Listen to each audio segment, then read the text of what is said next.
जब सेना को सरकार सपोर्ट करती है इस मामले में कि आप कहीं तक भी जाएं, इतना भर काफ़ी होता है क्या? या फिर सेना और सरकार दोनों मिलकर तय करते हैं कि भाई पॉलिटिकल मुहाने पर क्या क्या हो सकता है वो देखिएगा ज़रूर, और सामरिक मुहाने पर हम देखेंगे, वो सब तो है ही अपनी जगह। मगर जब चीन तक बात आई है तो मैं इधर बांग्लादेश तक भी लाना चाह रहा हूँ कि अभी बहुत सारे डिफेंस एनालिस्ट इस बात को कह रहे हैं कि भारत तैयार भले ही है, जियोपॉलिटिकली तैयार है, हथियार हैं, सब कुछ है आपके पास, सरप्लस में है, खाने पीने का सामान सब सही है, दुनिया भी चाहती है आपके साथ दोस्ती रहे, कोई दुश्मनी भी होने की संभावना दिख नहीं रही, बड़े बड़े मुल्कों का भी कोई खास इंटरेस्ट अब पाकिस्तान में बचा नहीं, सब सही बात है। लेकिन मेरा प्रश्न ये है कि क्या वाकई जो डिफेंस एनालिस्ट चिंता जता रहे हैं इसमें दम है कि भारत दो मोर्चों पर लड़ने में थोड़ा सा कमज़ोर पड़ सकता है? तो कोशिश ये होनी चाहिए कि इस वक्त चीन या बांग्लादेश की तरफ से कुछ एक्टिवेट ना हो। ये बहुत अच्छा पॉइंट है और ये बहुत गहरा पॉइंट है। आप देखिए, हमने एक एक्शन जो किया ऑपरेशन सिंदूर में, हमने क्या मैसेज दिया?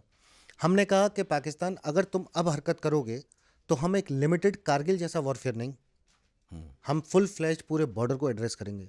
इसीलिए हमने राजस्थान के सामने से लेके और कश्मीर तक के सामने के जो पाकिस्तान के टारगेट्स थे उनको हिट किया, और उसके बाद पाकिस्तान ने रिटेलिएट किया और वो चीज़ कंटिन्यू हो रही है, एस्केलेशंस हो रहे हैं। तो जब ये एस्केलेशंस होंगे, अब देश को ये डिसाइड करना पड़ता है कि अगर देश की अखंडता को बचा के रखना है तो कई बार ना चाहते हुए भी कुछ चीज़ें करनी पड़ती हैं।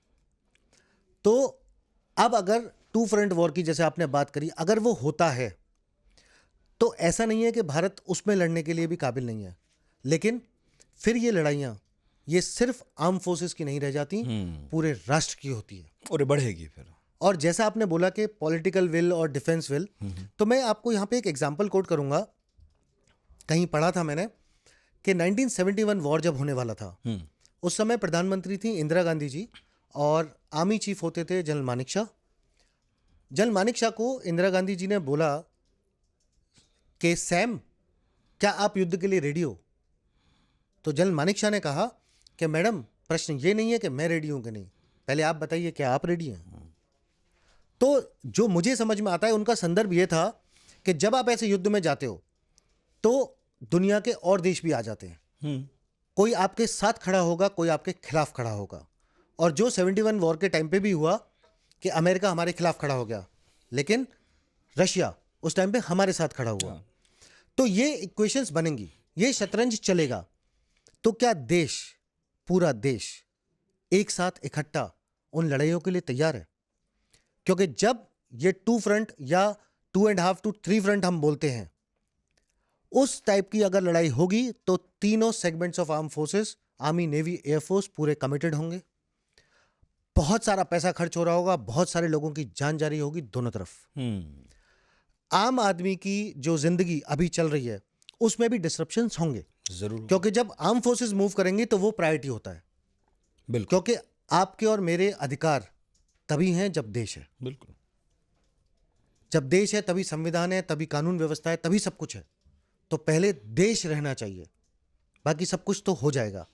तो उस पीरियड के लिए जो चीजों का नुकसान होगा, फाइनेंशियली नुकसान होगा, मार्केट्स में नुकसान होगा अभी तक, लेकिन मुझे लगता है कि मार्केट्स में ऐसा कुछ नेगेटिव मार्केट इंपैक्ट नहीं है। एक हद तक स्टेबल है। पाकिस्तान का क्रैश हुआ है और अभी आ गई खबर, पूरी शेयर बाजार में हाहाकार है, ट्रेडिंग रुक गई है। पर मेरा फिर सवाल ये है कि काफ़ी लोग कह रहे हैं कि जंग ठीक है, लड़िए, जब अपने ऊपर आ ही गई है तो लड़नी भी चाहिए।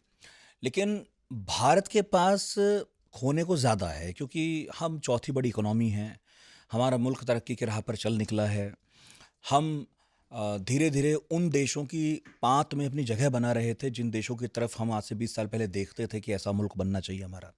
पाकिस्तान के पास ना तब कुछ था ना आज कुछ है। यहाँ पे आपने बड़ा अच्छा पॉइंट एक दिया कि हम उन देशों की लिस्ट में आ गए हैं जिनकी तरफ हम पहले देखा करते थे कि वो इकोनॉमिकली कितने स्टेबल हैं। पर यहाँ पे एक छोटी सी छुपी बात भी है, उन देशों की आर्म फोर्सेस कैसी हैं। आपको अगर घर के अंदर सब कुछ सही सलामत रखना है तो घर के दरवाजे और घर के मजबूत चाहिए। चौकीदार भी मजबूत रखने पड़ेंगे। और आपको ये सब बताना पड़ेगा कि कोई ये ना बोल पाए कि अरे तुम किस बात के बड़े हो, जब एक छोटा सा 2 पैसे का पाकिस्तान तुम्हें रोज परेशान करके चला जाता है। तो वो सबक सिखाना भी जरूरी है, क्योंकि आज नहीं तो कल, कल नहीं तो परसों। हम तो जब से पैदा हुए हैं यही देखते आ रहे हैं, पाकिस्तान रोज कुछ ना कुछ एक नौटंकी कर रहा है। कब तक? तो जब आज राष्ट्र को ऐसे कगार पे पाकिस्तान ले आया है कि हमें उसको जवाब देना है, तो वो जवाब अच्छा दिया जाना बहुत जरूरी है। एक बार तो नुकसान लेना पड़ेगा। दवाई कभी कभी कड़वी होती है, एक बार तो लेनी पड़ेगी।